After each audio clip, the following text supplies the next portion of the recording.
Orange city नाम से मशहूर नागपुर महाराष्ट्र के विदर्भ इलाके का प्रमुख वाणिज्यिक और राजनीतिक केंद्र है।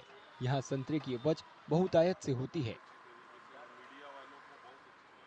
युवा वोटर विधानसभा चुनाव को रोजगार के मौकों और इलाके में व्यवसाय के लिए बुनियादी ढांचे की कमी जैसे मुद्दों से जोड़ रहे हैं। यही कि इंफ्रास्ट्रक्चर पे तो काम हो गया, क्योंकि हमारा के गडकरी साहब का हाथ है ही उसमें।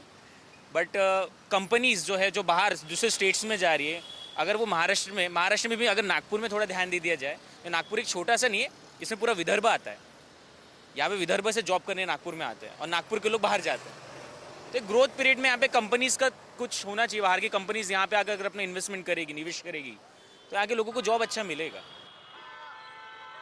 स्ट्रीट वेंडर्स जैसे वोटरों की मांग है कि उनके कामकाज के लिए जगह तय किए जाएं। आने वाले सरकार से हम चाहते कि नागपुर ही नहीं, पूरे महाराष्ट्र के बड़े शहरों में ऐसे ही गरीबों के लिए हॉकर जोन, जो फुटपाथ पर व्यवसाय करते, रोड पर व्यवसाय करते, उनको एक स्थायी ज़मीन दे और उनको लाइसेंस दे, ताकि वो अपना जीवन यापन कर सके और अपने बाल बच्चे का भरण पोषण कर सके। आने वाली सरकार से यही है कि हमको यहाँ पे स्थायिक बना देना, छोटे छोटे ही बना के दे, लेकिन स्थायिक दे, किसी की झंझट ना हो, कोई अतिक्रमण ना हो, कोई उठाव ना बोले, ऐसा है। यही चाहते हैं हम, और अच्छा विधायक चाहते हैं। नागपुर में 6 विधानसभा सीट हैं। फिलहाल इनमें से 4 पर बीजेपी और 2 पर कांग्रेस विधायक काबिज हैं। विपक्षी कांग्रेस पार्टी के लिए इस चुनाव में विकास और मेडिकल सुविधाओं की कमी प्रमुख मुद्दे हैं। नागपुर उत्तर से कांग्रेस विधायक नितिन राउत का कहना है कि मौजूदा सरकार ने लोगों से झूठे वादे किए हैं।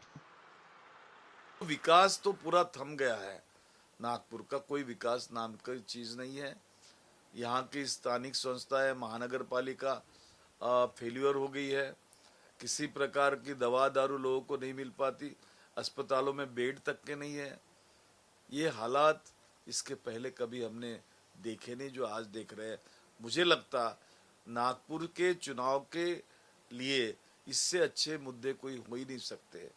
जो इन्होंने किया है, जो झूठी बात लोगों के सामने पेश की है, वही हमारी लड़ाई रहेगी। जवाब में पूर्वी नागपुर के बीजेपी विधायक कृष्णा खोपड़ अपनी सीट पर शुरू किए गए विकास प्रोजेक्ट के बारे में बताते हैं कि पूर्व नागपुर जिस तरीके से डेवलपमेंट की गति पूर्व नागपुर ने पकड़ा है, अनेक प्रकार के प्रोजेक्ट पूर्व नागपुर के अंदर आए, अनेक प्रकार के डेवलपमेंट पूर्व नागपुर में आए।